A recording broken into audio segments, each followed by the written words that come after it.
ব্যথা পাই কৌশিক ভাই, ছাড়ুন। কেন? আমি ছেলে ব্যথা লাগে আর অন্য ছেলেটা ছেলে খুব ভালো লাগে, তাই না তোমা? রাগী কণ্ঠে কথাগুলো বলেই তুবার হাতটা আরো শক্ত করে চেপে ধরল কৌশিক। ব্যথায় তুবার জানটা বেরিয়ে যাচ্ছে যেন। অস্থির চিত্তে হাতটা মোচড়ামুচড়ি করতে লাগলো, কিন্তু কৌশিকের শক্ত হাতের বাঁধন থেকে বিন্দুমাত্র ছাড়া পেল না। বিয়ে বাড়ির রং বেরংটা লাইটের আলোতে তুবার ব্যথাতুর মুখশ্রী স্পষ্ট ফুটে উঠল। সেই আলোতেই জ্বলে উঠল তুবার লাল হয়ে যাওয়া হাতটা। কৌশিকের শক্ত হাতের চাপে কবজিতে লালচে দাগ পড়েছে। আজ তুবার চাচাতো বোন মৌমিতার বিয়ে। তুবার বড় চাচা জামাল ভূঁইয়া জমকালো আয়োজন করেছে মেয়ের বিয়ে উপলক্ষে। সেই সুবাদে একত্রিত হয়েছে আত্মীয় স্বজন সকলে। মৌমিতার সাথে সাথে আজ তুবাও খুব করে সেজেছে। গৌরবর্ণ গায়ে লাল জামদানি শাড়ি, চোখ ধাঁধাতে যথেষ্ট। চঞ্চল পায়ে এদিক সেদিক ছোটাছুটি করতে গিয়ে পাত্রপক্ষের সাথে আসা পাত্রের এক বন্ধুর নজরে পড়ে তুবা। তখন থেকেই ছেলেটা তুবার আশেপাশে ঘুরঘুর করছে। ভিড়ের মাঝে তুবার সাথে কথা বলার চেষ্টা করছে। বিয়েবাড়ির শত ব্যস্ততার মধ্যেও বিষয়টা নজর এড়ায়নি কৌশিকের। এ বাড়ির বড় কর্তার একমাত্র ছেলে সে। আজ তারই বোনের বিয়ে। তুবা হলো কৌশিকের ছোট চাচার মেয়ে। মেজ চাচার ছেলে নীরবের সাথে ডেকোরেশনের কাজ দেখছিল কৌশিক। এমন সময় নজর যায় বাগানের দিকে। তুবার আগে পিছে কোনো অচেনা ছেলেকে ঘুরতে দেখে কৌশিকের শান্ত মেজাজ মুহূর্তেই বিগড়ে যায়। বেখেয়ালি তুবা ছুটাছুটি করতে গিয়ে ঘাসের ওপর রাখা ইটের টুকরোর সাথে হোঁচট খেয়ে পড়ে যেতে লাগে। ছেলেটা সঙ্গে সঙ্গে তুবার হাত ধরে ফেলে। ব্যাস, এটুকুই যথেষ্ট ছিল কৌশিকের রাগ সপ্তম আসমানে তুলতে। ঝড়ের গতিতে সে ছেলেটার হাত থেকে টান দিয়ে ছাড়িয়ে নেয় তুবাকে। ছেলেটা কিছু বলার আগেই তুবার হাত শক্ত করে চেপে ধরে টানতে টানতে নিয়ে যায় নিজের সাথে। লম্বা চওড়া কৌশিকের সাথে পা মেলাতে হিমশিম খেয়ে যায় তুবা। ব্যথাতুর কণ্ঠে বলে, ব্যথা লাগছে কৌশিক ভাই। কিন্তু কৌশিক থামে না। তুবাকে টানতে টানতে সোজা নিজের ঘরে নিয়ে আসে। ধাক্কা দিয়ে ভেতরে ঢুকিয়ে দিয়ে ঠাস করে ভেতর থেকে দরজা আটকে দেয়। ভয়ে তুবার অন্তরাত্মা কাঁপছে। বাড়ি ভর্তি আত্মীয় স্বজন, কেউ যদি দুজনকে একসাথে ঘরে ঢুকতে দেখে ফেলে। যদিও সবাই বিয়ের আয়োজন নিয়ে বাগানের সাইডে আছে, তবুও তুবা ভয় পায়। ভয়ে তোতলাতে তোতলাতে বলে, দরজা কেন বন্ধ করলেন? তোকে শিক্ষা দেব বলে। আমি আমি কিছু করিনি কৌশিক ভাই। আচমকা কৌশিক তুবার হাত ধরে টান দিয়ে নিজের সাথে মিশিয়ে নেয়। এক হাতে কোমর পেঁচিয়ে ধরে তুবাকে নিজের বুকে চেপে ধরে, অন্য হাতে শক্ত করে চেপে ধরে তুবার গাল। কাঁপতে থাকা তুবার ভয়ার্ত চোখের দিকে তাকিয়ে দাঁতে দাঁত চেপে বলে, তোকে বলেছি না ছেলেদের থেকে দূরে থাকবে? আমি তো ওনাকে চিনি না। তাহলে তোর হাত ধরলো কেন? আমি সত্যি জানি না। উনি তো। তুবার কথা শেষ করতে দিল না কৌশিক। আচমকা তুবার কাঁপতে থাকা ঠোঁটে আক্রমণ করে বসল। এক হাতে কোমর চেপে ধরে অন্য হাতে শক্ত করে তুবার ঘাড় চেপে ধরল। দুজনের মধ্যে এখন 1 ইঞ্চিরও দূরত্ব নেই। কৌশিক নিজের সমস্ত রাগ তুবার ঠোঁটের উপর ঝাড়তে লাগলো। অসহায় তুবা ছাড়া পাওয়ার জন্য ছটফটিয়ে উঠল, কিন্তু কৌশিকের থেকে ছাড়া পেল না। বরং তুবার মোচড়া মুচড়িতে কৌশিকের রাগ আরো বাড়ল। ছটফটে তুবার ছটফটানি থামাতে শাড়ির আঁচল ভেদ করে কোমরে হাত রাখলো কৌশিক। পুরুষালী শক্ত হাতে খামছে ধরল নরম কোমল কোমর। বাঁকা কোমরে ঠান্ডা হাতের স্পর্শ পেয়ে তৎক্ষণাৎ স্থির হয়ে গেল তুবা। একদম বরফের মতো জমে শক্ত হয়ে গেল। কৌশিকের ঠোঁটের কোণে বাঁকা হাসি, সে ঠোঁটের ছোঁয়া আরো গভীর করলো। এবার আর রাগে নয়, বরং এবার তার ছোঁয়ায় প্রকাশ পেল অশেষ ভালোবাসা। নিজের শক্ত পুরুষালী হাতে কৌশিক ছুঁয়ে দিল তুবার নরম দেহ। তুবাও চোখ বন্ধ করে অনুভব করলো কৌশিকের উন্মাদনা। কারণ সে জানে কৌশিকের থেকে সে একদম ছাড়া পাবে না, বরং ছোটাছুটি করতে গেলে কৌশিক আরো রেগে যাবে। তাই চুপচাপ চোখ বন্ধ করে নিজেকে সঁপে দিল কৌশিকের কাছে। অনুভূতির সাগরে ভেসে দুজন কখন যে বিছানায় চলে গেছে কেউই বুঝতে পারেনি। শুরুটা রাগের সাথে হলেও এখন কৌশিকের মধ্যে বিন্দুমাত্র রাগ নেই, বরং তার চোখে রয়েছে অস্থিরতা, কাছে পাওয়ার ব্যাকুলতা। তুবার উপর নিজের শরীরের পুরো ভর ছেড়ে দিয়ে দুই হাতে ভর দিয়ে মাথা উঁচু করলো কৌশিক। তুবা চোখ বন্ধ করে শুয়ে আছে, গোলাপের পাপড়ির মতো ঠোঁট জোড়া তিরতির করে কাঁপছে। এতে যেন কৌশিক আরো বেশি বেসামাল হয়ে পড়ল। আবারও আঁকড়ে ধরল তুবার ঠোঁট। ঠোঁট থেকে গলা, ঘাড়, কানের লতিতে আলতো করে চুমু খেল কৌশিক। চুমু খেতে খেতে একটানে বুকের ওপর থেকে আঁচল সরিয়ে ফেলল। তুবার যেন মরি মরি অবস্থা। দুই হাতে বিছানার চাদর খামছে ধরে হাঁপাতে লাগলো তুবা। জোরে জোরে নিঃশ্বাস টানার ফলে তার বুকটা ক্রমাগত ওঠানামা করছে। কৌশিকের মাথায় যেন এবার রক্ত চড়ে গেল। নারী দেহের প্রতিটা বাক তাকে করুণ সুরে আহ্বান জানাচ্ছে। নিজের সহ্য ক্ষমতা হারিয়ে তুবার বক্ষ ভাঁজে মুখ গুজল কৌশিক। অত্যাধিক উত্তেজনায় কেঁপে উঠল তুবা। থরথরিয়ে কেঁপে উঠল তার পুরো দেহ। শিরদাঁড়া বেয়ে গেল এক শীতল স্রোত। কৌশিকের ঠোঁট জোড়া এক বিন্দু থেমে নেই। তুবার বক্ষ ভাঁজ থেকে নেমে গেল নরম উদরে। গভীর উদরের কেন্দ্রবিন্দুতে মুখ ডুবিয়ে দিল।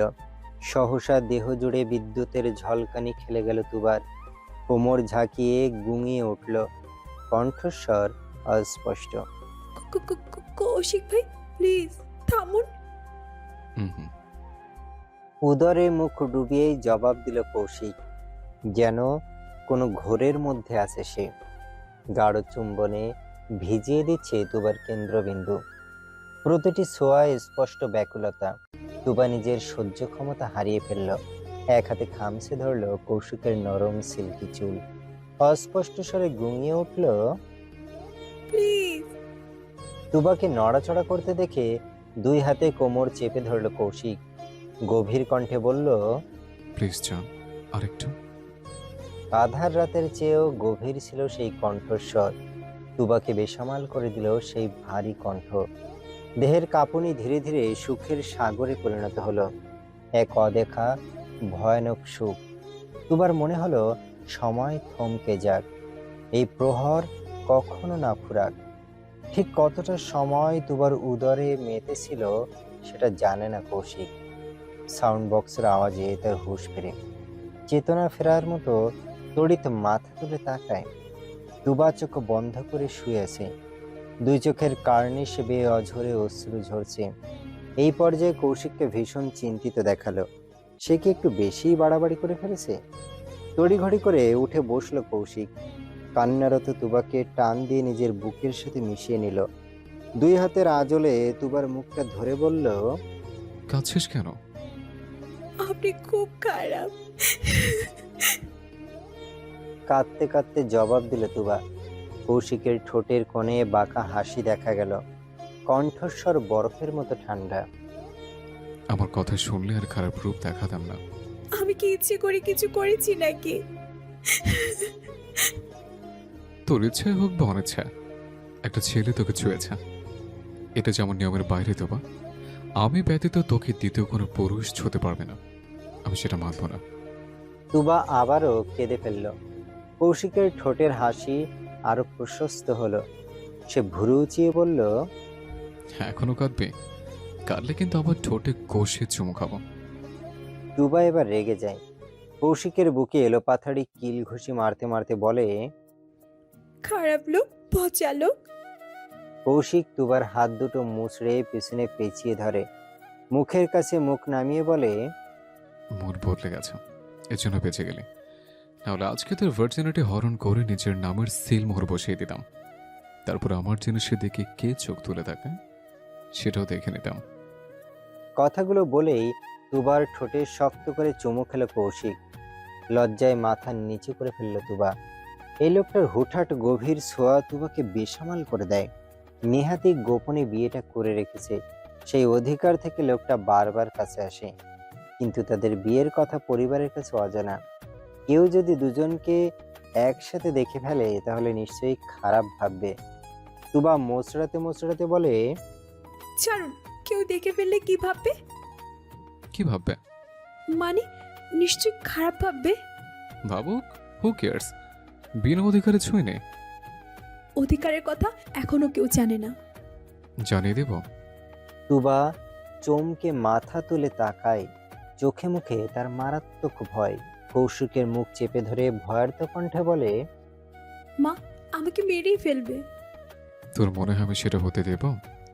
জানি না, কিন্তু এখন প্লিজ ছাড়ুন। বাড়ি ভর্তি লোকজন, এবার কিন্তু সত্যি বাড়াবাড়ি হচ্ছে। কৌশিক নির্বিশেষ তাকিয়ে রইল কিছুক্ষণ, এরপর ধীরে সুস্থে হাতের বাঁধন আলগা করলো। ছাড়া পেতেই হুড়মুড়িয়ে উঠে দাঁড়ালো তুবা। দরজার দিকে যেই পা বাড়াবে তৎক্ষণাৎ কৌশিক ডেকে উঠল। এই শোন। চলতে গিয়েও তুবা থেমে গেল, তৎক্ষণাৎ ঘুরে তাকালো পেছনে। কৌশিক ততক্ষণে তুবার পিছনে চলে এসেছে। তুবার মুখোমুখি দাঁড়িয়ে দুই হাত বুকে গুজল কৌশিক। তীক্ষ্ণ চোখে তাকিয়ে কাটকাট কণ্ঠে বলল, সবার আগে ঘরে গিয়ে শাড়ি খুলবে, মুখের সাজ তুলে ফেলে সাধারণ সালোয়ার কামিজ পরবে। পরীর মতো সেজে অন্য ছেলেদের সামনে আসার প্রয়োজন নেই। তোর সৌন্দর্য শুধু আমার জন্য। আর যদি আমার কথার একটুও নড়চড় হয় তাহলে আজকের অসমাপ্ত কাজ তৎক্ষণাৎ সমাপ্ত করব। সোজা বাসর সেরে হাতে বাচ্চা ধরিয়ে দেব। এত সিকিউরিটি নিয়ে আর বাঁচতে পারবো না আমি, ক্লান্ত হয়ে পড়েছে। বিনিময়ে তুবা আর চোখে চাইল। একটু আগের কথা মনে পড়তেই পা থেকে মাথা পর্যন্ত আবারও শিরশির করে উঠল। দুই পা টলে উঠল, যেন পায়ের শক্তি ফুরিয়ে গেছে। তুবার অপ্রস্তুত মুখ দেখে কিছুটা আন্দাজ করে নিল কৌশিক। মাথাটা সামান্য ঝুঁকিয়ে ফিসফিস করে বলল, নাকি এখনই বাসরটা সেরে ফেলবো? তুই চাইলে এখনই করতে পারি, আমি কিন্তু ফুল মুডে আছি। এ দেখ, আমার শরীর কাঁপছে। আয়নার সামনে দাঁড়িয়ে হতভম্ব তুবা মুখ ঘুরিয়ে ঘুরিয়ে নিজেকে দেখে চলেছে। নিচের ঠোঁট ফুলে বেজায় খারাপ অবস্থা। বাজে লোকটা আচ্ছা মতো কামড়েছে, ব্যথায় টনটন করছে ঠোঁটের নিচের অংশ। রক্ত জমাট বাঁধা ফুলো ফুলো ঠোঁটের পাতায় আলতো করে হাত বুলালো তুবা। সঙ্গে সঙ্গে বেরিয়ে এলো একটা লম্বা দীর্ঘশ্বাস। এই ছেলেটা এমনই পাগলাটে, তুবাকে কোনো ছেলের সাথে দেখলেই অধিকার ফলাবে, আর সেই অধিকার ফলাতে গিয়ে একটা বড় সড়ো চিহ্ন বসিয়ে দেয়। তুবার চিন্তা হচ্ছে ভীষণ। এখন এই ফুলো ঠোঁট নিয়ে সে সবার সামনে যাবে কিভাবে? যদি বাড়ির লোক কোনো প্রশ্ন করে তখন কি করবে? এমন সময় সেখানে আগমন ঘটে বাড়ির মেজকর্তা লুৎফুর ভূঁইয়ার মেয়ে রিয়ার। তুবাকে খুঁজতে খুঁজতে সে বাড়ির ভেতরে চলে এসেছে। তুবার ঘরের দরজা খুলতেই দেখতে পায় তুবা আয়নার সামনে দাঁড়িয়ে আছে। পা থেকে মাথা পর্যন্ত তুবাকে স্ক্যান করে রিয়া আরো বেশি হতভম্ব হয়ে যায়। পার্লার থেকে বউকে সাজাতে আসা মেয়েরা ওদের 3 বোনকে সুন্দর করে সাজিয়ে দিয়েছিল। এত সুন্দর সাজ তুলে ফেলে তুবা কলাপাতা রঙের একটা হাতের কাজের 3 পিস পরেছে। মেকআপ তুলে রঙিন মুখটা সাদা করে ফেলেছে। তুবার এমন সাদামাটা অবস্থা দেখে রিয়ার ভুরু কুঁচকে গেল। পরনের শাড়িটা 2 হাতে উঁচু করে এগিয়ে গেল তুবার কাছে। কিরে, শাড়ি খুলেছিস কেন? আর মুখ ধুয়েছিস কোন কারণে গাধা? বলতে বলতে রিয়ার নজর গেল তুবার ঠোঁটের দিকে। নিচের ঠোঁট ফুলে কালচে হয়ে গেছে। এতে রিয়া আঁতকে উঠল। ব্যতিব্যস্ত হয়ে প্রশ্ন করল, বোন, কি হয়েছে ঠোঁটে? এত ফুলে গেছে কেন? রক্ত জমাট বেঁধে গেছে? কিরে, কিছু বলবি? বোনের ব্যতিব্যস্ত মুখ দেখে ফুস করে নিঃশ্বাস ছাড়ে তুবা। মনে মনে কৌশিককে আচ্ছা মতো বকে দেয়। আজ কৌশিকের জন্যই তুবাকে এত প্রশ্নের উত্তর দিতে হচ্ছে। নিচে গেলে বাবা চাচাদের আরো হাজারটা প্রশ্নের সম্মুখীন হতে হবে। ভাবতেই চারিদিক থেকে হতাশা ঘিরে ধরে তুবাকে। মনে মনে ঠিক করে এর শোধ তুবা তুলবে। আসল সত্য পেটের মধ্যে হজম করে তুবা মেকি হেসে বলল, কিছু না আপু, ওয়াশরুমে স্লিপ করে পড়ে গিয়েছিলাম, তাই ব্যথা লেগেছে। কিন্তু ওয়াশরুমে পড়লে তো মাথায় ব্যথা পাওয়ার কথা, ঠোঁটে তো না।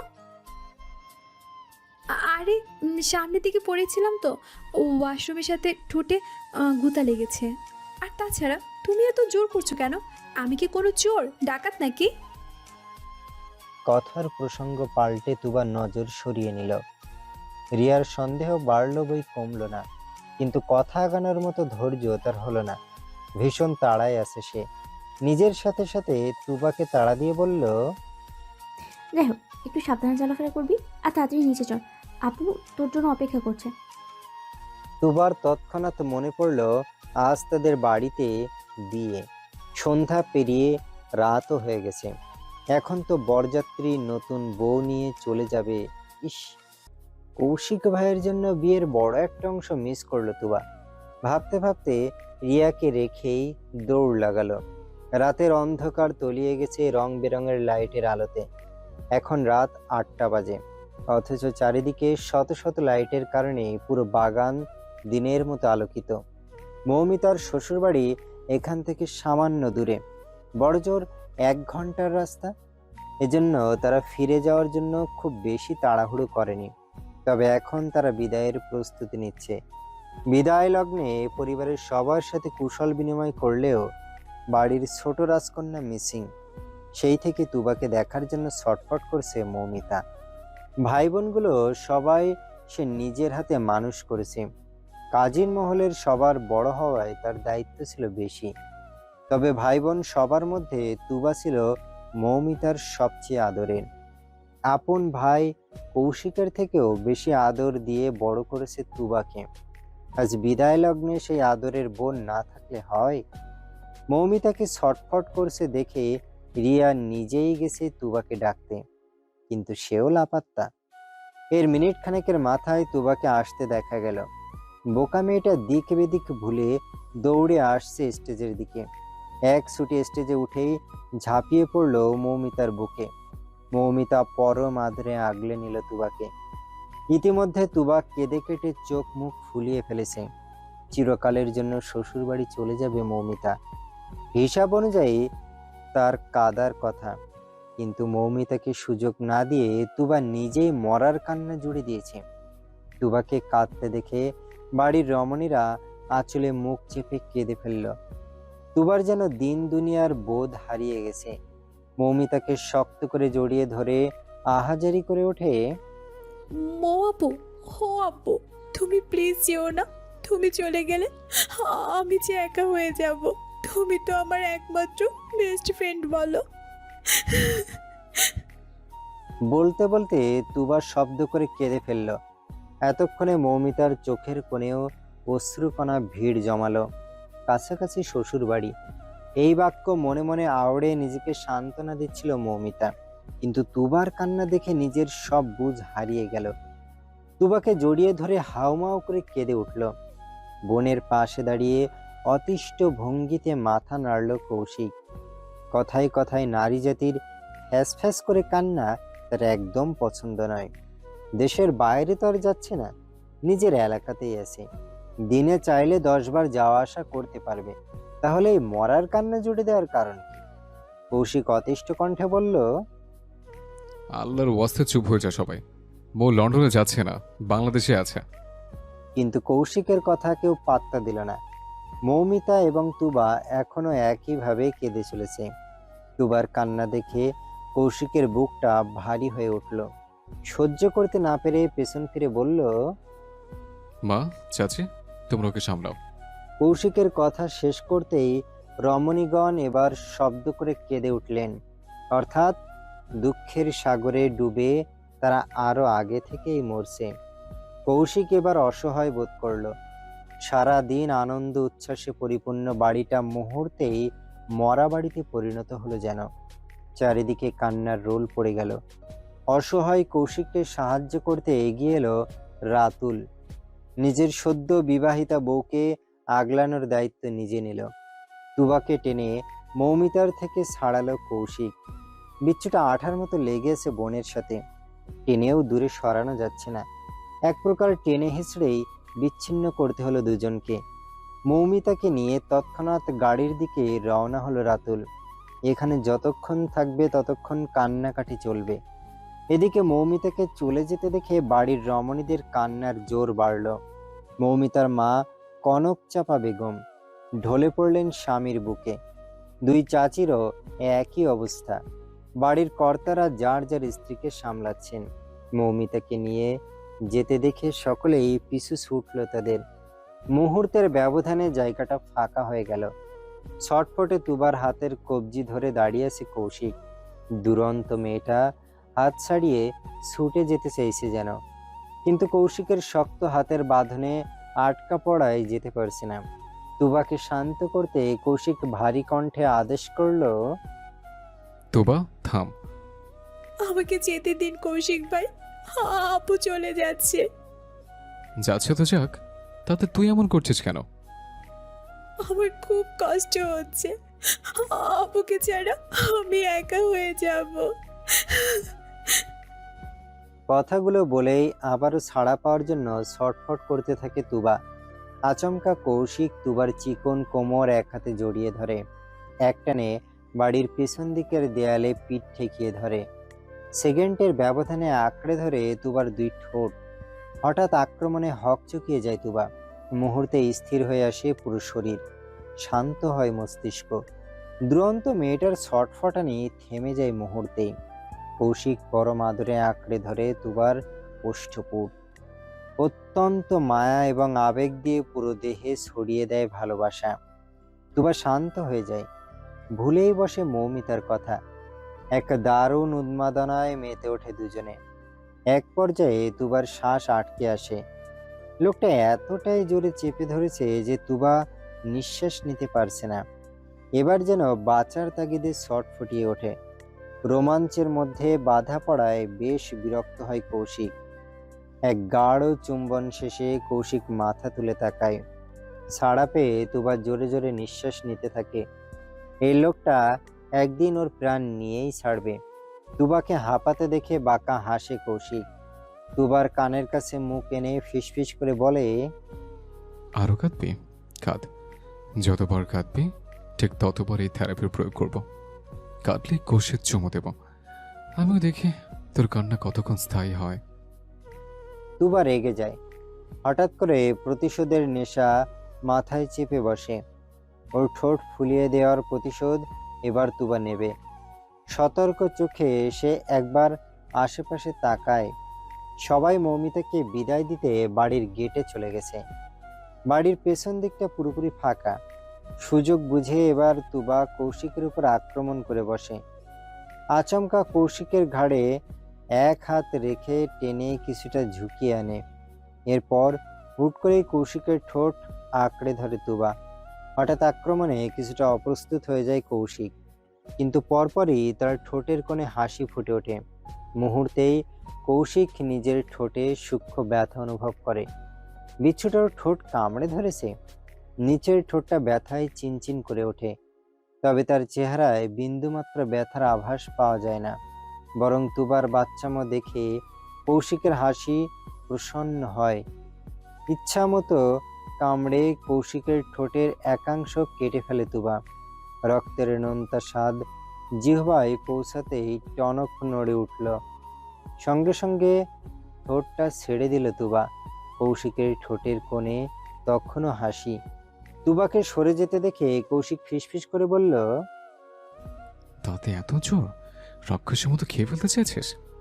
বেশ করেছি, হিসাব বরাবর করলাম। এবার ফোলা ঠোঁট নিয়ে আপনিও সবার মাঝে ঘুরে বেড়ান। কৌশিক এবার আরো একটু ঝুঁকল।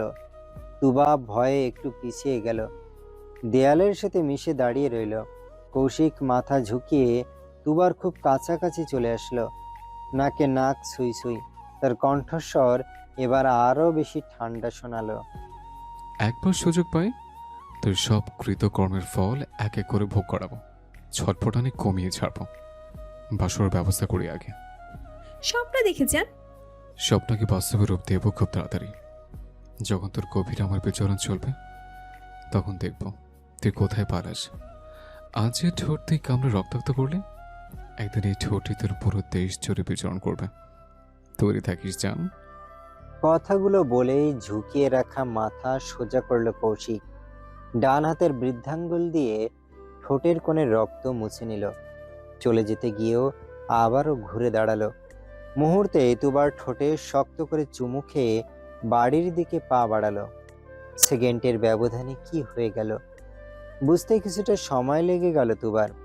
যখন বুঝতে পারলো কৌশিক ওকে আবারও চুমু খেয়েছে, তখন লজ্জায় 2 হাতে মুখ ঢেকে ফেলল তুবা। কান দিয়ে গরম ধোঁয়া বের হচ্ছে মেয়েটার। কথায় কথায় কৌশিকের ঠোঁটে চুমু খাওয়া তুবাকে ব্যাপক লজ্জায় ফেলে দেয়। লোকটা অত্যধিক নির্লজ্জ, অসভ্য, অভদ্র, বেহায়া, কন্ট্রোললেস একটা মানুষ। রাত পোহানোর সাথে সাথেই ভুইয়া মঞ্জিলের শোকের ছায়া কেটে গেছে। বাড়ি জুড়ে আবারও ছড়িয়ে পড়েছে সাজ সাজ রব। নিয়ম অনুযায়ী আজ মৌমিতা এবং রাতুলের বৌভাতের অনুষ্ঠান। ছোট বড় সকলেই সাজগোজে ব্যস্ত। ইতিমধ্যে বড়রা তৈরি হয়ে একটা গাড়ি নিয়ে বেরিয়ে পড়েছে। অন্য গাড়িটাতে করে বাচ্চারা পরে আসবে। কৌশিক মাত্রই গোসল সেরে ওয়াশরুম থেকে বের হয়েছে। কোমরে একটা সাদা টাওয়েল পেঁচানো, আর একটা টাওয়েল ঘাড়ে ঝুলিয়ে মাথা মুছছে। এক হাতে মাথার পেছনের দিকের চুলগুলো ঝাড়তে ঝাড়তে ড্রেসিং টেবিলের সামনে গিয়ে দাঁড়ালো। এমন সময় নজর গেল দরজার দিকে। চাপিয়ে রাখা দরজার ফাঁকা গলিয়ে দেখা যাচ্ছে এক জোড়া ডাগো রাখি। কাজলে ল্যাপটানো চোখ দুটো কৃত্রিম আলোয় জ্বলজ্বল করছে। কৌশিক আড়ালে মৃদু হাসল। মাথা মোছার ভঙ্গিতে ধীরে সুস্থে দরজার দিকে পা বাড়ালো। দরজার কাছাকাছি সে আচমকা একটানে দরজা খুলে ফেলল। সেকেন্ডের ব্যবধানে তুবাকে হ্যাঁচকাটানে ভেতরে ঢুকিয়ে তড়িৎ দরজা আটকে দিল। হতভম্ব তুবা বুঝতেই পারল না কি থেকে কি হলো। যখন বুঝতে পারল তখন সে কৌশিকের বাহুডোরে আবদ্ধ। তুবাকে দেয়ালের সাথে ঠেসে ধরে 2 পাশে হাত রেখে আটকে ধরেছে তুবাকে। মাথাটা সামান্য ঝুঁকিয়ে তুবার মুখোমুখি হয়ে আছে। পিটপিট করে একবার কৌশিকের চোখের দিকে তাকালো তুবা। কৌশিক ঘোর লাগা চোখে তাকিয়েছে। ওই গভীর চোখে তাকিয়ে থাকার সাহস হলো না তুবার। চোখ নামিয়ে নিল। তৎক্ষণাৎ নজরে পড়ল কৌশিকের উন্মুক্ত প্রশস্ত বুক। ফর্সা বুকটা অল্প বিস্তর লোমে আবৃত। পানিতে ভিজে লোমগুলো দেহের সাথে লেপ্টে আছে। নিয়মিত জিম করার ফলে দেহের গঠন একদম মানানসই। পেটের কাছের 6 প্যাক অ্যাবস ভাজে ভাজে ফুটে আছে। পুরো দেহ জুড়ে ফোটায় ফোটায় চিকচিক করছে পানির বিন্দু। দুবার যেন শ্বাস আটকে আসলো। কৌশিকের সুঠাম ভেজা শরীর তাকে বেসামাল করে তুলল। বেহায়ার মতো খুঁটিয়ে খুঁটিয়ে দেখতে লাগলো কৌশিকের দেহের প্রতিটা ভাঁজ। দুবার অবস্থা দেখে মনে মনে হাসল কৌশিক। সন্তুষ্টও হলো। আজ মনে হচ্ছে তার দিনের পর দিন জিম করা সফল। তার প্রিয় মানুষ তার দেহের প্রতি আকৃষ্ট হচ্ছে। তার দেহের ভাঁজে আটকে গেছে। কৌশিক দাঁত দিয়ে নিচের ঠোঁট কামড়ে হাসল। দুবার কানের কাছে মুখ নামিয়ে ফিসফিস করে বলল, Wanna touch it, Jan? কৌশিকের ফিসফিস কণ্ঠ শুনে পুরো দেহ জুড়ে শিহরণ বয়ে গেল দুবার। তড়িঘড়ি করে নজর সরিয়ে নিল। ক্রমাগত মাথা ডানে বামে নেড়ে বলল, না না, But I want to touch you and also feel you, Jan. মোহনীয় কণ্ঠে কথাগুলো বলেই তুবার ঘাড়ে মুখ ডুবিয়ে দিল কৌশিক। গাঢ় চুম্বনে ভরিয়ে দিল তুবার ঘাড়, গলা। আবেশে চোখ বন্ধ করে দেয়াল খামছে ধরল তুবা। বুকের গতি বেড়ে গেল 3 গুণ। কৌশিক সময় নিল না গলা থেকে নিচে নামতে। তুবার পাতলা কোমর পেঁচিয়ে ধরে নিজের কাছে টেনে নিল। গলা থেকে ঠোঁট নামিয়ে নিল বক্ষ ভাঁজে। ভেজা চুমুতে ভরিয়ে দিল বক্ষের উন্মুক্ত জায়গাটুকু। তুবা খামছে ধরল কৌশিকের ভেজা চুল। ঘন ঘন শ্বাস নিতে নিতে বলল, থামুন প্লিজ, কেউ এসে পড়বে। আমি মোড়ে আছি। বলেই ঠোঁটের ছোঁয়া আরো গাঢ় করল। বক্ষ ভাঁজের মাঝে উষ্ণ ঠোঁটের ছোঁয়া পাগল করে দিচ্ছে তুবাকে। হাত পা ভেঙে পড়ে যাবে যেন। এই অসহ্য সুখ থেকে বাঁচতে তুবা টেনে টেনে বলল, প্লিজ কৌশিক ভাই, কেউ চলে আসবে। কৌশিক তৎক্ষণাৎ থেমে গেল, কিন্তু তুবাকে ছাড়ল না। নিজের সাথে মিশিয়ে রেখেই মাথা তুলে তাকালো, বাঁকা হেসে বলল, বাচ্চা ভাবিস আমাকে? আর একটু পরিশ্রম করলে বাচ্চার বাপ হয়ে যাব। আর তুই আমাকে বাচ্চা ভরানোর ভয় দেখাস? বাড়িতে এখন আমি এবং আমার সাঙ্গপাঙ্গ ছাড়া কেউ নেই। বড়রা অনেক আগে এই বাড়ি ছেড়ে চলে গেছে। সো এখন তোকে খেয়ে ফেললেও কেউ এগিয়ে আসবে না। তুবা মাথা নিচু করে জিভ কামড় দিল। উত্তেজনায় সে ভুলেই বসেছিল এখন বাড়ি ফাঁকা। এই মুহূর্তে বাড়িতে যারা আছে তারা সবাই ওদের দুজনের সম্পর্কের বিষয়ে জানে, এমনকি ওদের গোপন বিয়ের সাক্ষীও ভাই বোনেরা। তুবাকে চিন্তামগ্ন দেখে কৌশিক ডান গালে গাঢ় চুম্বন বসিয়ে দিল।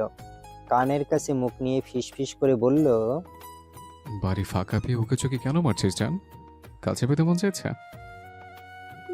না, আমি তো শুধু দেখতে এসেছিলাম। আচ্ছা, দেখবি? তাহলে খুলবো? বলেই কোমরের কাছে টাওয়ালের গিটে হাত দিল কৌশিক। তুবা তড়িঘড়ি করে খপ করে কৌশিকের হাত ধরে ফেলল। চোখ খিচে বন্ধ করে বলল, ছি, আমি ওটা দেখার কথা বলিনি। তাহলে? আমি তো দেখতে এসেছিলাম আপনি কোন রঙের জামা পরেছেন। ঘরে গিয়ে আমিও সেম রঙের জামা পরবো তাই। আচ্ছা, ম্যাচিং ম্যাচিং। হুম। তাহলে চোখ খোল। তুবা চোখ বন্ধ রেখেই ডানে বামে মাথা নাড়ল, অর্থাৎ সে চোখ খুলবে না। কৌশিক জোর করে তুবার থুমনি ধরে নিচু করে রাখাটা উপরে তুলল। নাকের সাথে নাক ঘষে বলল, চোখ বন্ধ রাখার প্রয়োজন নেই। বিয়ে করা বউ তুই আমার। আমার সব কিছুই তুই দেখতে পারিস। অধিকার আছে তোর। তুবা ধীরে সুস্থে চোখ খুলল। কৌশিক তৎক্ষণাৎ দুষ্টুমি করে তুবার চোখে মুখে ফু দিল। বাঁকা হেসে বিছানার কাছে চলে গেল। ছাড়া পেয়ে তুবাও পেছন পেছন গেল। বিছানার উপর বিছিয়ে রাখা কালো রঙের শার্ট দেখিয়ে কৌশিক প্রশ্ন করল, ইজ ইট ওকে জান? তুবা এবার একটু চিন্তায় পড়ে গেল। কালো রঙের তার দুইটা জামা এবং একটা শাড়ি আছে। এখন সে জামা পরবে নাকি শাড়ি? তুবাকে চিন্তামগ্ন দেখে কৌশিক প্রশ্ন করল, কি সমস্যা? আমার কালো রঙের গাউন আছে, শাড়িও আছে, কোনটা পরবো? আচ্ছা, শাড়ি পরি। একদম না, খবরদার বলছে শাড়ি পরবি না। কেন? আবার কেন মানে? আমি যখন বারণ করেছি তখন পরবি না, ব্যাস। শাড়ি পরে তোর অন্য ছেলেদের সামনে যাওয়া নিষেধ। তুবা মুখ ফুলালো, চোখ মুখ অন্ধকার করে বলল, ওকে ফাইন। বলেই নিজের ঘরে যাওয়ার জন্য পা বাড়ালো। তৎক্ষণাৎ কৌশিক আবারও ডেকে উঠল। শোন। তুবা থেমে গেল, পিছন ঘুরে বলল, কি? কৌশিক জবাব দিল না। এগিয়ে এসে আবারও তুবার কোমর পেঁচিয়ে ধরল। ঠোঁটে শক্ত করে চুমু খেয়ে বলল, ঠোঁটেগুলো কি লাগিয়েছিস? লিপস্টিক। এগুলো ঠোঁটে দিবি না, আমার নেশা ধরেছে। পরে বিষমল হয়ে পড়লে কিন্তু পস্তাবি। তুবা তর্কে জড়ালো না, বাধ্য মেয়ের মতো ছোট করে তাকালো। আর শোন, চোখে কাজলে দিবি না। কাজল দিলে তোকে অনেক সুন্দর লাগে, আর দেহ মন হৃৎপিণ্ড সবকিছু কাঁপে। আচ্ছা ঠিক আছে, এবার তো যেতে দিবেন। কৌশিকের ইচ্ছে করেছিল না ছাড়তে। মন চাচ্ছে এভাবেই তুবার সারা জীবন তার বাহু ডোরে থেকে যাক, সময় এখানেই থমকে যাক, কিন্তু হায়, এটা তো সম্ভব নয়। তাই অনিচ্ছার সত্ত্বেও ছেড়ে দিল। ছাড়া পেয়ে তুবা আর দাঁড়ালো না, তাড়াহুড়ো করে বেরিয়ে গেল। এখানে থাকলেই বিপদ। হুটহাট লোকটার মুড চেঞ্জ হয়ে যায়। ভাই বোনেরা সব তৈরি হয়ে মৌমিতার শ্বশুরবাড়ি পৌঁছাতে পৌঁছাতে বেলা 10টা বেজে গেল। আত্মীয় স্বজনদের সাথে দেখা সাক্ষাৎ করে সবাই চলে এলো বাড়ির পেছনের ফাঁকা জায়গায়। ছোটখাটো একটা আমের বাগান আছে এখানে। আম গাছের নিচে চেয়ার পেতে বসেছে সবাই আড্ডা দিতে। এ বাড়িতে এসে কৌশিকদের সাথে যোগাযোগ হয়েছে কৌশিকের মামাতো বোন রাইমা। সেই সাথে রাতুলের দুইজন বন্ধু আছে, সেলিম আর সিফাত। সিফাত সেই ছেলে যে কাল থেকে তুবার পেছনে ঘুরঘুর করছে। সিফাত তুবার মুখোমুখি হয়ে চেয়ার পেতে বসেছে। সে নানানভাবে চেষ্টা করছে তুবার মনোযোগ পাওয়ার, কিন্তু বেখেয়ালি তুবা সরু নজরে তাকিয়ে আছে কৌশিকের পাশে চেয়ার নিয়ে বসা রাইমার দিকে। রাইমা কৌশিককে পছন্দ করে, এমনকি বাড়ির বড়রা চায় ওদের দুজনের বিয়ে দিতে। রাইমাকে নিয়ে তুবার এই একটা জায়গাতেই সমস্যা, যদিও এটা শুধুমাত্র বাড়ির বড়দের চাওয়া। কৌশিক এখনো সম্মতি জানায়নি, তবুও তুবার ভয় হয়। মনে মনে কৌশিককে নিয়ে সে ইনসিকিউর ফিল করে। তুবার মনের সংশয় দূর করতে কৌশিক গোপনে বিয়ে করে নেয় তুবাকে, যাতে তুবা তাকে হারানোর ভয়ে গুটিয়ে না থাকে। কিন্তু তবুও এই মেয়েকে দেখলে তুবার মুখের হাসি উড়ে যায়। রাইমা স্বভাবে ঠান্ডা চরিত্রের মেয়ে হলেও তুবা তাকে পছন্দ করে না। তুবার ভাবনার ছেদ ঘটে তার মেজ চাচার ছেলে নীরবের কথা শুনে। আমাদের বাপ চাচাদের ফ্যামিলি প্ল্যানিংয়ে একটু ভুল হয়ে গেছে। সেলিম ভুরুকুসকে বলে, কেমন ভুল? এই যে বড় চাচ্চুর 2 ছেলে মেয়ে, মৌ আপু আর কৌশিক ভাই, যদিও ওরা যমজ কিন্তু 2 ভাই বোন তো। আবার আমাদের দিকে আমি আর রিয়া 2 ভাই বোন। মাঝখান থেকে নিয়ম ভঙ্গ করলো ছোট চাচ্চু। তুবা তার একমাত্র সন্তান। ছোট চাচ্চুর উচিত ছিল আরও একটা সন্তান নেয়ার, এবং সেটা ছেলে। কি বলো? মাঝখান থেকে জবাব দিল সিফাত। সে তুবার দিকে তাকিয়ে বলল, তুমি কৌশিক দুজন ভাই তো আছোই, তোমার নতুন করে ভাইয়ের কি প্রয়োজন? মাথা নিচু করে ফোনে কিছু একটা করছিল কৌশিক। আচমকা সিফাত তাকে তুবার ভাই বলে সম্বোধন করায় ভুরুকুসকে মাথা তুলে তাকালো। মুখে কোনো জবাব না দিয়ে কপালে ভাঁজ ফেলে তাকিয়ে রইল শুধু। কৌশিকের এমন এক্সপ্রেশনের মানে অন্যরা না বুঝলেও রিয়া এবং নীরব বেশ বুঝল। প্রসঙ্গ পাল্টাতে রিয়া চেঁচিয়ে উঠল নীরবের উপর, তুই বেশি বুঝিস তাই না? আসছে বাচ্চাদের সমালোচনা করতে। অন্য কিছু বলার থাকলে বল বেয়াদব। বোনের ধমক শুনে নীরব তৎক্ষণাৎ চুপ হয়ে গেল। কয়েক সেকেন্ডের জন্য চারিদিকে পিন পতন নীরবতা ছড়িয়ে পড়ল। কৌশিক নজর ঘুরাতে গিয়ে চোখে পড়ল তুবার ভারাক্রান্ত মুখ। চোখ দুটো কেমন ছলছল করছে, মনটাও বেজায় ভার। কৌশিক বুঝতে পারল তুবার মন খারাপের কারণ। ওর মনে হঠাৎ দুষ্টু বুদ্ধি উকি দিল। তুবাকে জ্বালাতে রাইমার দিকে ঘুরে তাকালো। কালকে আসলো না কেন রায়? মিস করেছি তোমাকে। রাইমা কৌশিকের দিকেই তাকিয়েছিল। হঠাৎ কৌশিককে আগ বাড়িয়ে তাকে প্রশ্ন করতে দেখে খুশিতে আত্মহারা হয়ে গেল। লাজুক হেসে বলল, ও একটু অসুস্থ ছিলাম। ব্যাস। তুবার আর সহ্য হলো না, রেগে ধপ করে উঠে দাঁড়ালো। পা দিয়ে চেয়ার লাথি দিয়ে সরিয়ে রাগে গজগজ করতে করতে চলে গেল সেখান থেকে। কৌশিক মনে মনে হাসলো, তার বোকারানি খেপে গেছে। এখন তার রাগ ভাঙানোর সুতোয় আরও একবার কাছে যাবে, ভরপুর আদর করবে, গভীরভাবে ভালোবাসা দেখাবে। বোকাটা কি কৌশিকের এসব কৌশল বোঝে? মৌমিতার শ্বশুর বাড়ি থেকে ফেরার পর থেকে তুবার মনটা ভারাক্রান্ত মন নিয়ে নিজেকে এক প্রকার ঘরবন্দি করে ফেলেছে। রাইমার সাথে কৌশিকের স্বাভাবিক আচরণ তুবা কিছুতেই মানতে পারছে না। কৌশিক জানে রাইমা ওকে নিয়ে মনে মনে সংসার করার স্বপ্ন দেখে, কৌশিককে পছন্দ করে। জানার পর তো কৌশিকের তাকে এড়িয়ে চলা উচিত, তা না করে আরও ঘেঁষাঘেঁষি করছে। ব্যাপারটা কিছুতেই হজম করতে পারছে না তুবা। ওর ইচ্ছে করছে চিৎকার করে কাঁদতে, কিন্তু বাপ চাচাদের ভয়ে গলা থেকে আওয়াজ বের করতে পারছে না। বিকেল থেকে সন্ধ্যা পর্যন্ত খুঁটির মতো বিছানায় বসে আছে। রিয়া মৌমিতা ডেকে গেছে, কিন্তু তুবা কারোর সাথে নিচে যায়নি। মৌমিতার স্বামী রাতুলও ডেকে গেছে, তুবা তবুও ঘর থেকে বের হয়নি। নিচে বসার ঘরে সবাই মিলে আড্ডা দিচ্ছে, হইচই করছে। তুবা দোতলা থেকে সব শুনতে পেল, কিন্তু মনের রাগে আর আড্ডায় সামিল হতে নিচে নামল না। সন্ধ্যা পেরিয়ে রাত তখন 8টা। এই সময় বাড়ির সবাই একসাথে ডিনার করে। এ বাড়ির বহু বছরের পুরনো নিয়ম। সকালে এবং রাতে সবাই একসাথে খাবার খায়। দুপুরে যার যার কাজে থাকায় ওই একবেলা আলাদাভাবে খেয়ে নেয়। সেই রেশ ধরে 8টার পরেই তুবার ঘরের দরজায় টোকা পড়ল। তাওহিদ ভুইয়া ভারী কণ্ঠে ডেকে উঠলেন, তুবা, আম্মু, তাড়াতাড়ি বাবার সাথে নিচে এসো, তোমার বড় চাচু ডাকছে। বাবার কণ্ঠস্বর শুনে ধরে রাখার শক্ত মন নরম হয়ে এলো তুবার। বড় চাচ্চুর হুকুম অমান্য করার স্পর্ধা এ বাড়ির কারোর নেই। সেই স্পর্ধা তুবা দেখাবে কিভাবে?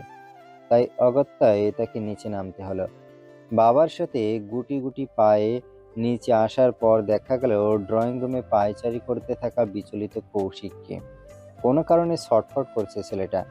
তুবাকে নিচে নামতে দেখে লম্বা লম্বা কদম ফেলে এগিয়ে এলো।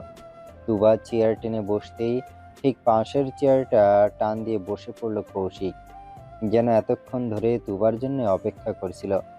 কৌশিক পাশাপাশি বসে হাত দিয়ে চুলগুলো পিছনে ঠেলে দিল।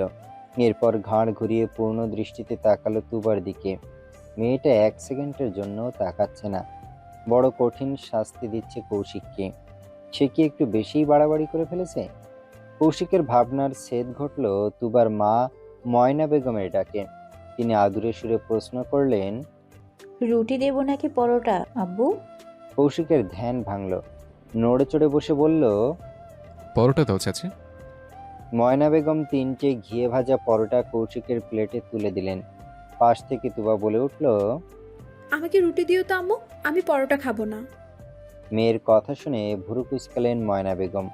অবাক হয়ে বললেন, ওমা, তুই আবার কবে থেকে পরোটা থেকে রুটি খাওয়া শুরু করলি? তুই তো রুটি খাস না। খাই না, আজ খাবো, দাও তুমি। তুবার হাবভাব সূক্ষ্ম চোখে পরখ করছে মৌমিতা। তুবার খাদ্য তালিকার ভিন্নতা দেখে প্রশ্ন করেই বসলো, এই তোর কি হয়েছে রে? ভূতে ধরেছে আপু, তুবাকে নিশ্চয়ই ভূতে ধরেছে, তাই তো এমন অদ্ভুত ব্যবহার করছে। টেবিলের অপর পাশ থেকে নীরব খিলখিল করে হেসে বলল।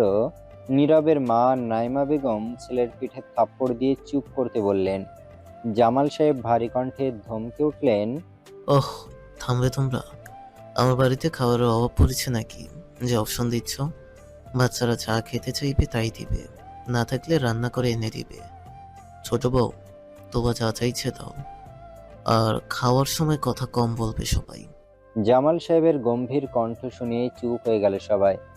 ময়না বেগম তুবার পাতে একটা রুটি দিয়ে চলে গেলেন, কারণ তিনি জানেন ঝোঁকের বসে চাইলেও এই মেয়ে অর্ধেক রুটিও খাবে না। সবাই যার যার মতো খাওয়ায় ব্যস্ত হওয়ার পর তুবা অরুচি নিয়ে রুটি চিবোতে লাগলো।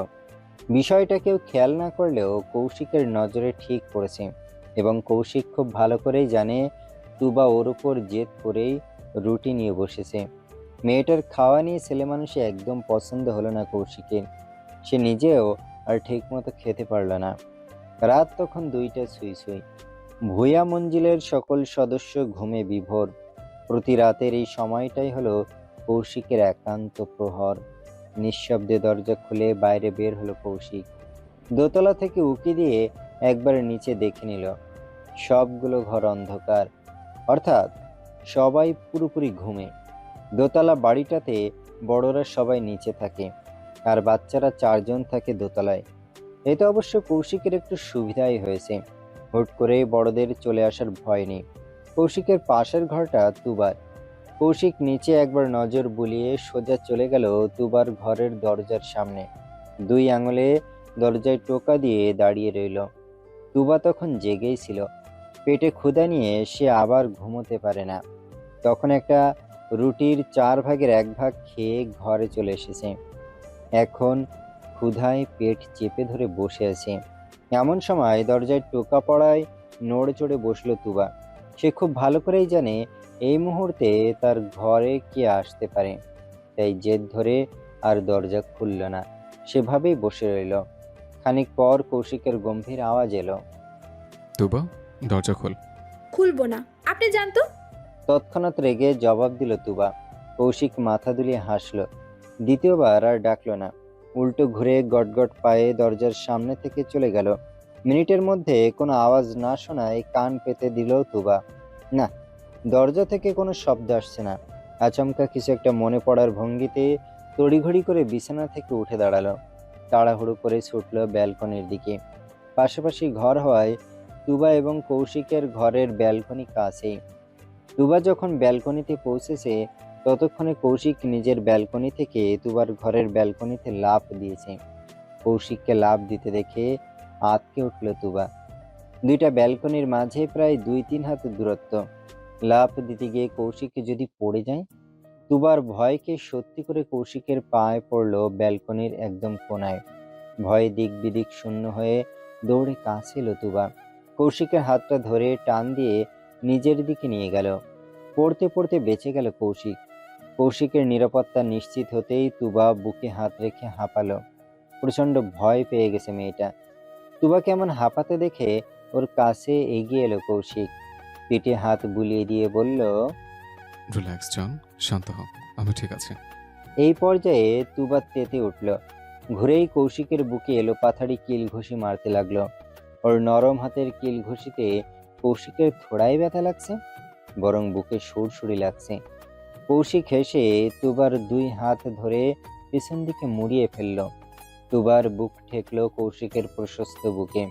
নিজের সাথে মিশিয়ে নিয়ে কৌশিক বলল, এসব কি? হ্যাঁ, মনে হচ্ছে বুকে কেউ তুলের বল দিয়ে বাড়ি মারছে। শুরু লাগছে তো। আপনি খুব খারাপ। কেন করলেন এমন? পড়ে গেলে কি হতো? মুচড়া মুচড়ি করতে করতে বলল তুবা। বিপরীতে কৌশিক নাটকীয় ভঙ্গিতে বলল, আসলে তো কি হতো, পড়ে গেলে মরে যেতাম। এই রে, তুই তো বিধবা হয়ে যেতিস। আচমকা কৌশিকের মুখে মরার কথা শুনে ছটফটানি থেমে গেল তুবার। ছলছল চোখে তাকালো, কেঁদে ফেলল। তুবাকে কাঁদতে দেখে হকচকিয়ে গেল কৌশিক। তাড়াহুড়ো করে তুবার গাল দুটো 2 হাতে আগলে ধরে বলল, এই জান, কাঁদছিস কেন? আরে মজা করলাম তো। এমন মজা কেন করলেন? আচ্ছা বাবা, সরি, আর করবো না, এবার চুপ হয়ে যা। তুবা তবুও কেঁদে চলেছে। কৌশিক ব্যতিব্যস্ত হয়ে বলল, সরি বললাম তো, তবুও থামবি না? ঠিক আছে, তাহলে আমার কায়দায় কান্না থামাই। বলেই তুবার 2 ঠোঁট আঁকড়ে ধরল কৌশিক। মুখ থেকে আর একটা শব্দ বের হতে দিল না তুবার। ছটফটানিও থেমে গেল মুহূর্তেই। মিনিটের ব্যবধানে কান্নার কথা ভুলেই বসল তুবা। কৌশিক সময় নিয়ে সরে এলো। দাঁত দিয়ে নিচের ঠোঁট কামড়ে ধরে ছেড়ে দিল। ফিসফিস করে বলল, বলেছিলাম না, কাঁদলেই কষে চুমু দেব। আবার কাঁদ, আবারও চুমু দেব। আমার কিন্তু ভালোই লাগে। বিনিময়ে কোনো জবাব দিল না তুবা। মুখ ফুলিয়ে মাথা নিচু করে রইল। কৌশিক হাসল। সামান্য কথা বলাতে এত রাগ? কথা বলবেন কেন? ভুল হয়ে গেছে মহারানী, আর কোনো দিন রাইমার সাথে কথা বলবো না। মাফ করুন। এখন আপনার রাগ ভাঙাতে কি করি? কড়া করে আদর করে দেব? বারণ করলে শুনবেন? কখনোই না। আমার বউকে আমি আদর করব, বারণ শুনবো কেন? তুবা জবাব দিল না, মুখ ঘুরিয়ে নিল। কৌশিক তুবার কানের কাছে মুখ নামিয়ে ফিসফিস করে বলল, মুখ ঘুরিয়ে রাখলে কিন্তু অ্যাডাল্ট আদর করব, একেবারে সর্বোচ্চ লেভেলের আদর। আপনি ভীষণ অসভ্য। বউয়ের কাছে অসভ্য হওয়া জায়েজ আছে। তুবা প্রসঙ্গ পাল্টালো। এত রাতে কেন আসলেন? আমার অভিমানে বউ সারা রাত না খেয়ে থাকবে, সেটা কিভাবে মেনে নেই? তোর জন্য চিকেন ফ্রাই নিয়ে এসছে, উইথ হট টমেটো সস। সঙ্গে এই হট ছেলেটাও আছে, টেস্ট করে দেখতে পারিস। ব্যালকনিতে লাফ দেওয়ার সময় কৌশিকের হাতে একটা বাক্স ছিল, যেটা তুবা তখন খেয়াল করেছে। কৌশিকের এই ছোট ছোট কেয়ারগুলো তুবাকে বরাবরই মুগ্ধ করে। তুবার বিষয়ে তিল পরিমাণ কোনো কিছু কৌশিকের নজর এড়ায় না। এদিক থেকে তুবা পৃথিবীর সবচেয়ে ভাগ্যবতী নারী। কৌশিক তুবাকে নিয়ে ব্যালকনির মেঝেতে বসে পড়ল। নিজে পা মেলে বসে তুবাকে নিজের হাঁটুর উপর মুখোমুখি করে বসালো। মাঝারি বক্সটা খুলে তুবার সামনে এগিয়ে দিল। পছন্দের খাবার চোখের সামনে দেখে লোভে চোখ চকচক করে উঠল তুবার। এক প্রকার হামলে পড়ল চিকেন ফ্রাইয়ের উপর। কৌশিক নির্বিশেষ তাকিয়ে রইল তুবার পানে। পুরো একটা চিকেন ফ্রাই শেষ করে তুবা দ্বিতীয়টাতে হাত দিল। কৌশিকের দিকে এগিয়ে দিয়ে বলল, খাবেন? কৌশিক ডানে বামে মাথা নেড়ে না বোঝালো। ধীরে সুস্থে টমেটো সসে আঙুল ডুবিয়ে তুবার ঠোঁটের কোণে লাগিয়ে দিল। বাঁকা হেসে নিজের পুরুষালী ঠোঁট চেপে ধরল তুবার মুখের লাগানো সসে। তুবা আবেশে 2 চোখ বন্ধ করে নিল। এক হাতে খামচে ধরল কৌশিকের পিঠের শার্ট। কৌশিক সময় নিয়ে জিভ দিয়ে তুলে নিল সসের অংশটুকু। চোখে মুখে তার তৃপ্তির আভাস। তুবার কানের কাছে মুখ নিয়ে ফিসফিস করে বলল, চিকেন নয়, আমি তো তোকে খাবো। তাড়াতাড়ি খাওয়া শেষ কর জান, আমার আদর করতে অনেক সময় লাগবে। কানের খুবই কাছে কৌশিকের ফিসফিস আওয়াজ শুনে পুরো শরীরে কাঁটা দিয়ে উঠল তুবার। মুহূর্তেই চিকেন ফ্রাইয়ের টুকরোটা হাত থেকে ফ্লোরে পড়ে গেল। চোখ দুটো বন্ধ তুবার। কৌশিকের ফিসফিস আওয়াজ তুবার পুরো দেহে শিহরণ জাগায়। কৌশিক ছোট ছোট করে তুবার ঘাড়ে ঠোঁট ছোয়ালো, ব্যাকুল কণ্ঠে ডাকলো, জান, হুম। বিয়ের কথা পাশে জানিয়ে দিই। আমি আর অপেক্ষা করতে পারছি না, তোকে খুব করে কাছে পেতে মন চায়। কাছেই তো আছে। হুম, এভাবে না, তোকে পুরোপুরি আমার করতে চাই, নিজের নামে লিখে নিতে চাই, যেখানে অ্যাকচুয়াল পরিমাণে হারানোর ভয় থাকবে না। তোর প্রতিটা রাত কাটবে আমার বুকে, আদর আদরে ভরিয়ে দেবো তোকে, এতটা আদর দেবো যে তুই দিশেহারা হয়ে পড়বি। তোকে গভীরভাবে ছুঁতে ইচ্ছা করছে জান। তুবা চোখ মেলে তাকালো, ঘাড়ে ঠোঁট ডুবিয়ে রাখা কৌশিকের মাথাটা নিজের সাথে চেপে ধরল। কৌশিকের মুখটা গিয়ে ঠেকল তুবার গলায়, লম্বা উঁচু নাকের ডগা ঘষা খেলো গলার সাথে, খোঁচা খোঁচা দাড়ির ছোঁয়া সূচের মতো বিচ্ছে গলায়, পুরো ঠোঁট দুটো তখনও পাগলামিতে ব্যস্ত। সেই অবস্থাতেই তুবা মিনমিন করে বলল, আর একটু ধৈর্য ধরুন, আর কয়েক মাস পরেই তো আমার ইন্টার ফাইনাল এক্সাম। পরীক্ষা হয়ে গেলে তারপর না হয় জানাই, ততদিনে আমি একটু সাহস জুগিয়ে নিই। জানেনই তো আমি মাকে খুব ভয় পাই। তারপর বলতে দিবি তো, পাক্কা? হুম। কৌশিক আলতো হাসল, দুই হাত তুবার পিঠে রেখে নিজের সাথে গভীরভাবে মিশিয়ে নিল, উন্মুক্ত গলদেশ ছোট ছোট চুমুতে ভরিয়ে দিল। তুবা হাঁসফাঁস করে উঠল যেন, এক হাতে কৌশিকের চুল খামছে ধরে বলল, ছাড়ুন প্লিজ, অনেকক্ষণ তো হলো। রোমান্সের মাঝে ডিস্টার্ব করিস কেন? আমার সামনে আসলেই তো রোমান্টিক মুড চলে আসে আপনার। তো কি করব, চেহারাতে অ্যালকোহল লাগিয়ে ঘুরিস, দেখলে নেশা চলে যায়, আমার কি দোষ? তুবা হাসল, দুই হাতে কৌশিকের মাথা চেপে ধরে জোর করে গলা থেকে ওর মুখ সরালো। কৌশিকের মুখোমুখি হয়ে বলল, প্রায় ভোর হতে চললো, কাল আমার কলেজ যেতে হবে। আপনারও অফিস আছে, নতুন নতুন চাকরি পেয়েছেন, এক্ষুনি লেট লতিফ হতে চান? চাকরি থাকবে তাহলে? নিশ্চয়ই থাকবে, দক্ষতা যোগ্যতা আছে বলেই অত বড় সফটওয়্যার কোম্পানির ম্যানেজিং ডিরেক্টর হতে পেরেছে। টিকে থাকার টেকনিক আমি জানি। কিন্তু আমি জানি না, বিশ্বাস করুন, আপনার মতো রাতের পর রাত না ঘুমিয়ে স্বাভাবিকভাবে কোনো কাজ করতে পারি না। আমার মাথা ফাঁকা ফাঁকা লাগে, আমি ঘুমাবো প্লিজ। কৌশিক কয়েক সেকেন্ড এক দৃষ্টে তাকিয়ে রইল তুবার মুখের দিকে, এরপর আলতো হেসে উঠে দাঁড়ালো, যেতে যেতে বলল, আচ্ছা, ঘুমিয়ে পড়ো। তুবাও পেছন পেছন গেল দরজা আটকে দিতে। কয়েক কদম এগিয়ে থেমে গেল কৌশিক, তড়িৎ পেছন ঘুরে তাকালো। তুবা কিছু বুঝে ওঠার আগেই ঠাস করে ঠোঁটে শক্ত করে চুমু খেলো, তাড়াহুড়ো পায়ে যেতে যেতে বলল, ঘুমিয়ে পড়। সেকেন্ডের ব্যবধানে স্থান ত্যাগ করলো কৌশিক। তুবা হাসলো, ধীরে ধীরে হাসি চওড়া হলো, দরজা আটকে লম্বা শ্বাস টেনে বিছানায় গেল। এবার তার শান্তির একটা ঘুম হবে। সকালে ডাইনিং টেবিলে পুরো পরিবার একত্র হয়েছে, টেবিল জুড়ে বাহারি খাবারের মেলা। নতুন জামাই শ্বশুর বাড়ি এসেছে, তার আদরের কি ত্রুটি রাখা যায়? বাড়ির রমণীগণ চারিদিক থেকে রাতুলকে ঘিরে রেখেছেন, যে যা বানিয়েছেন এক এক করে রাতুলের প্লেটে সাজাচ্ছেন। অসহায় রাতুল চুপচাপ দেখছে শুধু। এত খাবার সে একা কেন তার 14 গোষ্ঠী মিলেও খেতে পারবে না, লজ্জায় কিছু বলতেও পারছে না। মিনিটের ব্যবধানে বাচ্চারা সবাই নিচে নেমে এলো। তুবা, নীরব এবং রিয়া একেবারে কলেজে যাওয়ার জন্য তৈরি হয়েই নিচে নেমেছে। তুবা আর নীরব একই ক্লাসে পড়ে, দুজনে এবার এইচএসসি পরীক্ষা দেবে। রিয়া এবার অনার্স দ্বিতীয় বর্ষে পড়ে। কৌশিক এবং মৌমিতা যমজ। মৌমিতা কৌশিকের চাইতে 1 মিনিটের বড়। গত বছর মাস্টার্স কমপ্লিট করেছে দুই ভাই বোন। কৌশিক এখন একটা সফটওয়্যার কোম্পানিতে চাকরি করছে। সবাইকে তৈরি হয়ে নিচে নামতে দেখে রাতুল খাওয়া থামিয়ে দিল, এসে প্রশ্ন করলো, তোমরা কোথাও যাচ্ছ নাকি? তুবা জবাব দিল, কলেজে যাব ভাইয়া, সামনে আমার আর নীরবের এইচএসসি এক্সাম, অলরেডি অনেক ছুটি কাটিয়ে ফেলেছি। রাতুল চিন্তায় পড়ে গেল, চিন্তিত মুখে মৌমিতার দিকে তাকালো, চোখের ইশারায় কিছু একটা বোঝালো। মৌমিতার কপালেও ভাঁজ পড়েছে, সে চিন্তিত স্বরে বলল, সে কি, আজ থেকে তোরা স্কুল কলেজ অফিস যাওয়া শুরু করে দিচ্ছিস?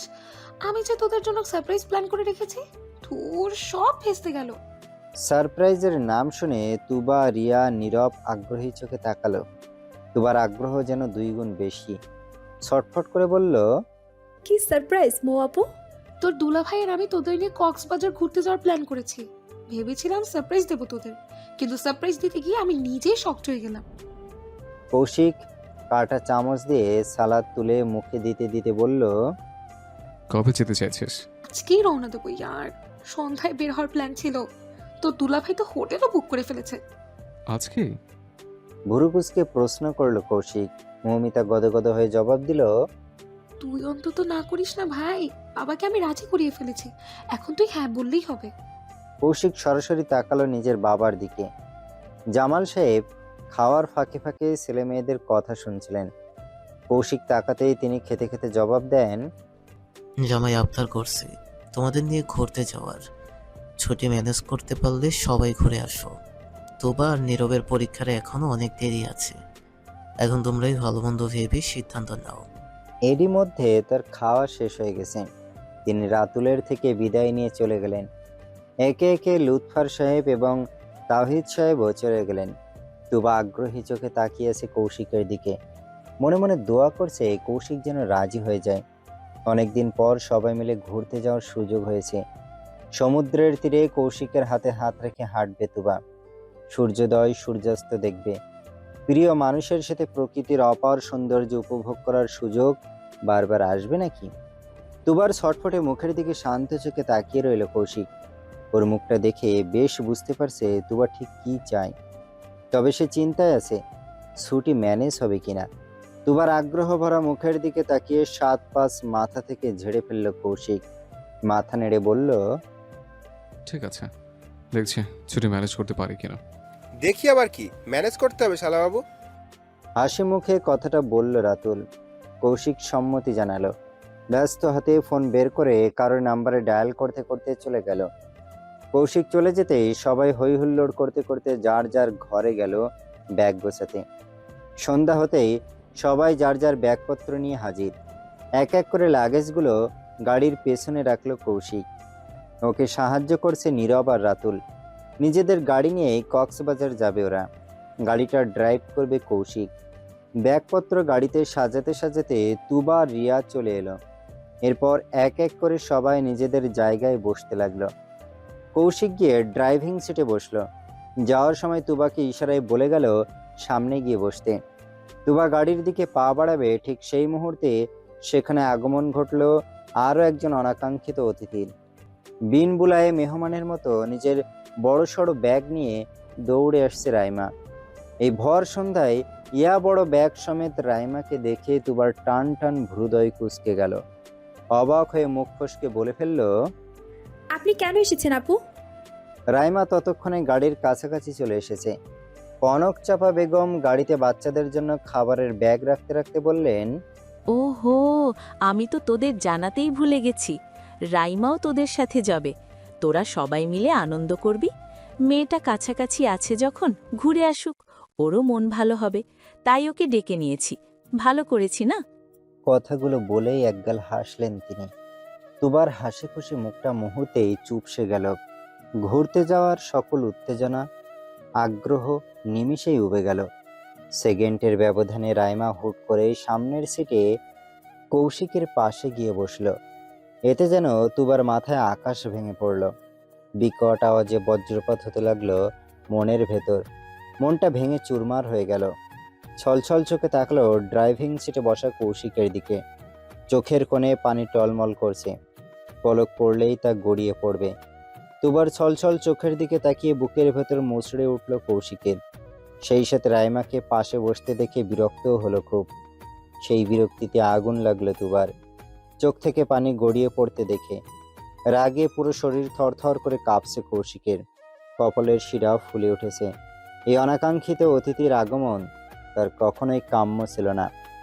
রাগ সংবরণ করতে না পেরে স্টিয়ারিং শক্ত করে ধরল কৌশিক। ঘাড় ঘুরিয়ে রাগী চোখে তাকালো পেছনে বসা মৌমিতার দিকে। ভাইয়ের রাগী চেহারা দেখে যা বোঝার বুঝে গেছে মৌমিতা। সে তড়িঘড়ি করে গাড়ি থেকে নামতে নামতে বলল, আরে রায়, তুই সামনে গেলি কেন? মৌমিতা কথাটা এতটাই জোরে বলেছে যে রাইমা এক প্রকার চমকে উঠল। বুকে হাত রেখে বলল, কেন আপু? আরে তুই সামনে বসছিস কেন? কতদিন তোর সাথে গল্প করি না, আয় একটু দুই বোন কাছাকাছি বসে গল্প করি। কিন্তু আপু আমি এখানেই বসি। ধুর, এত দূর থেকে গল্প করা যায় নাকি? আয় তো। বলতে বলতে এক প্রকার টেনেই নামালো গাড়ি থেকে। অনিচ্ছার সত্ত্বেও গাড়ি থেকে নামতে হলো রাইমার। একদম পেছনে গিয়ে বসলো রিয়া আর নীরব। মাঝের সিরিয়ালের জানালার কাছে রাতুল বসেছে। রাতুলের পাশে মৌমিতা বসে রাইমাকে নিজের পাশে বসালো। সঙ্গে সঙ্গে টান দিয়ে গাড়ির দরজা আটকে দিল। তুবা তখনও মন ভার করে দাঁড়িয়ে। রাইমা নেমে যেতেই কৌশিক ভারী কণ্ঠে বলল, তুবা, বস।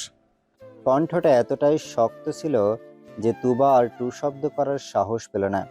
চুপচাপ মাথা নিচু করে বসে পড়ল। সবাই যার যার জায়গায় বসে পড়তেই কৌশিককে গাড়ি স্টার্ট দিল। রাতের আধারের সাথে মিশে ছুটে চলেছে সাদা রঙের গাড়িটা। ঝিরিঝিরি ঠান্ডা বাতাস চোখ মুখ ছুঁয়ে দিয়ে যাচ্ছে। লং জার্নি, পুরো রাত রাস্তায় কাটাতে হবে। গন্তব্যে পৌঁছাতে সকাল হয়ে যাবে। কৌশিকের রাতে জাগার অভ্যাস আছে বিধায় সে নিজের ড্রাইভ করবে পুরো রাস্তা। নীরবকে দায়িত্ব দেওয়ার সাহস পায়নি। ঘুমের ঝুলে যদি দুর্ঘটনা ঘটে যায়। ইতিমধ্যে গাড়ির ভেতরে সবাই ঘুমিয়ে পড়েছে। গভীর রাত হওয়ায় কেউ আর চোখের পাতা খোলা রাখতে পারেনি। তুবাও ঘুমে ডানে বামে ঢুলছে। গাড়ির গতির সাথে সাথে মাথা এদিক ওদিক হয়ে যাচ্ছে। কৌশিক গাড়ির গতি কমিয়ে দিল। ধীরে ধীরে চলন্ত গাড়ি পুরোপুরি থামলো। একবার পিছনে ফিরে দেখলো সবাই ঘুমে বিভোর। সবার ঘুমে যাতে ব্যাঘাত না ঘটে তাই গাড়ির ভেতরে জ্বলতে থাকা লাইটটা আস্তে করে নিভিয়ে দিল। এরপর তাকালো তুবার দিকে।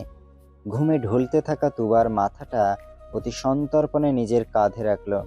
আলগোছে মুখের ওপর পড়ে থাকা চুলগুলো কানের পিছে গুজে দিল। সকলের অগোচরে কপালে ছোট্ট করে চুমু দিল। কানের কাছে মুখ নিয়ে ফিসফিস করে বলল, তুই নিশ্চিন্তে ঘুমা যান, আমি আছি তোর পাশে। একটা ফুলের টোকাও লাগতে দেবো না তোর গায়ে। ঘুমের মধ্যেই তুবা কৌশিকের দিকে ঘুরে ডান হাতে কৌশিকের ফোলা ফোলা বাম বাহু জড়িয়ে ধরল। ঘুমের ঝুলে বাম হাত রাখলো কৌশিকের বুকে।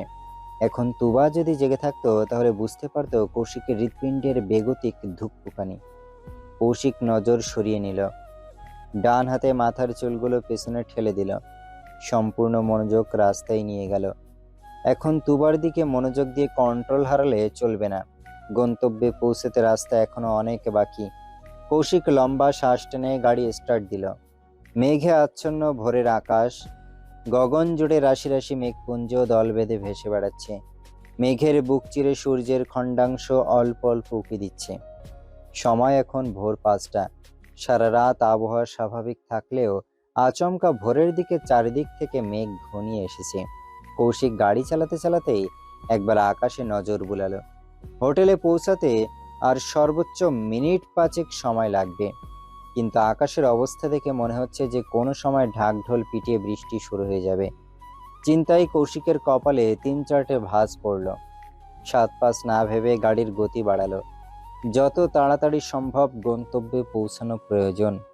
দ্রুত গতির গাড়ির ঝাঁকুনিতে একে একে ঘুম ভেঙে গেল সকলের। চোখ মেলে চারিদিকে গুমোট অন্ধকার দেখে চিন্তায় পড়ে গেল সবাই।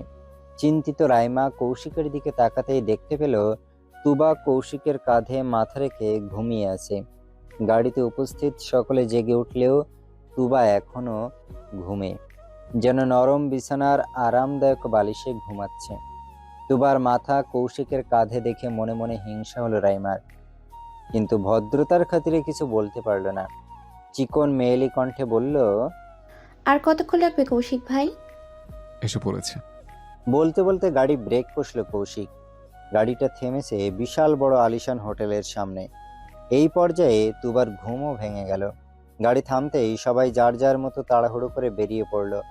বৃষ্টি আসার আগেই সবাই ছুটল হোটেলের দিকে। গাড়ি জায়গা মতো পার্ক করে কৌশিকও ছুটল হোটেলের দিকে। রাতুল সব মিলিয়ে রুম বুক করেছে মোট 5টা।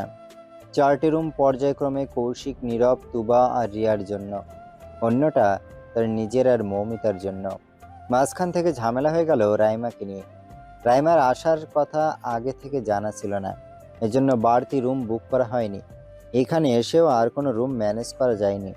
শেষে উপায় না পেয়ে রাইমাকে রিয়া নিজের সাথে নিয়ে গেল, কারণ জানে তুবা অন্তত ওকে নিজের কাছে রাখবে না। লম্বা জার্নি শেষে সবাই ফ্রেশ হয়ে হালকা নাস্তা করে বিশ্রাম করতে চলে গেল। আবহাওয়া ভালো থাকলে বিকেলে সবাই ঘুরতে বের হবে। সময়টা দুপুরের মাঝামাঝি। হোটেলে এসে সবাই লম্বা একটা ঘুম দিয়েছে। সবার শরীর এখন বেশ চাঙ্গা। মৌমিতার রুমে সবার জন্য খাবার আনা হয়েছে। সবাই মিলে এখানেই খাবে। সারা রাত জেগে ড্রাইভ করায় কৌশিক এখনো ঘুমিয়ে আছে। খাবার নিয়ে সবাই বসে অপেক্ষা করছে কৌশিকের জন্য। তুবা ছটফট করতে করতে উঠে দাঁড়ালো। ভোরে পৌঁছানোর পর হালকা নাস্তা করে ঘুমিয়েছিল। এখন দুপুর 2টা পেরিয়ে গেছে। ক্ষুধার জ্বালায় পেটের ভেতর মোচড়াচ্ছে তুবার। থাকতে না পেরে তুবা উঠে দাঁড়ালো। মৌমিতাকে উদ্দেশ্য করে বলল, আপু, তোমরা না হয় খেয়ে নাও, আমি কৌশিক ভাইকে ডেকে নিয়ে আসি। তুবাকে বাধা দিয়ে রাইমা উঠে দাঁড়ালো। চিকন সুরে বলল, তুবা, তুমি থাকো, আমি ওনাকে ডাকতে যাচ্ছি। বলেই রাইমা উঠে দাঁড়ালো। রাইমাকে উঠতে দেখে তুবার বুকের ভেতর ছ্যাদ করে উঠল। এই মেয়েটা খালি কৌশিকের কাছে যাওয়ার বাহানা খোঁজে। এখন তো তার কৌশিক ভাই ঘুমিয়ে আছে। রাইমা কি ঘুমন্ত কৌশিক ভাইকে দেখতে চাইছে? মনে মনে রাগ হলো তুবার। কৌশিক তুবার স্বামী, তার স্বামীকে অন্য মেয়ে দেখবে কেন? তুবার রেগে কিছু বলতে যাবে তার আগে মৌমিতা রাইমার হাত টেনে ধরে বলল, ধুর, তুই আবার কোথায় যাস? তুই আমার কাছে বস। এই তো বা, ভাইকে ডেকে নিয়ে আয় তো। তুবার দাঁড়ালো না, ছটফটে পায়ে দৌড়ে বেরিয়ে গেল। কোমর পর্যন্ত পাতলা চাদর টেনে শটান হয়ে ঘুমিয়ে আছে কৌশিক। সারা রাত টানা ড্রাইভ করায় শরীরটা বেশ ক্লান্ত, এজন্য ঘুমটা বেজায় গাঢ় হয়েছে। তুবা ধীরে ধীরে পা টিপে টিপে ভেতরে ঢুকলো। আস্তে করে দরজা আটকে দিয়ে চলে গেল কৌশিকের কাছে।